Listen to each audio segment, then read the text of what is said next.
ఆ కూటమిలో భాగస్వామ్య పక్షంగా ఉన్న మనం ఆ మచ్చను మనం అంటించుకోకూడదు, ఆ మరక మనకొద్దు అని చెప్పి బీజేపీ ముందు నుంచి మేనిఫెస్టో విడుదల దగ్గర నుంచి దూరం పాటిస్తూ డిస్టెన్స్ మెయింటైన్ చేస్తూ వచ్చింది. ఇదంతా చరిత్ర. అయినా సరే ఇంకా మన పచ్చ స్టూడియోలు, పచ్చ ఛానళ్ళు ఎట్లాంటి వార్తలు కథనాలు వండి వారుస్తూ ఉంటాయో చూస్తూనే ఉన్నాం కదా.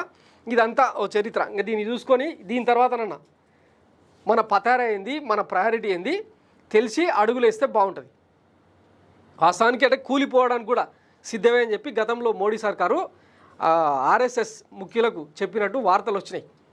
ఎందుకంటే బాబు గారు అండ్ ఒకవైపు బాబు గారు, ఇంకొక వైపు నితీష్ కుమార్ ఇద్దరు కూడా అత్యంత చంచలమైన మనస్తత్వం గల వాళ్ళు ఏ క్షణమైనా ఏమైనా నిర్ణయాలు తీసుకోవచ్చు అని చెప్పి ముందే ప్రిపేర్ అయిపోయి ప్లాన్ బిని కూడా రెడీ చేసుకున్నారని చెప్పి గతంలో వినిపించిన వార్తలు.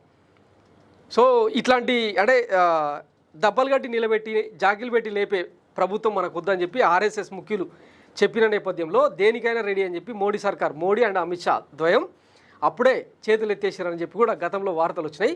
సో మరి ఈ వాదన తర్వాత టీడీపీ ఎట్లా కౌంటర్ చేస్తుంది, జనసేన ఎట్లా ప్రవచనాలు వల్లిస్తుంది అన్నది వేచి చూద్దాం.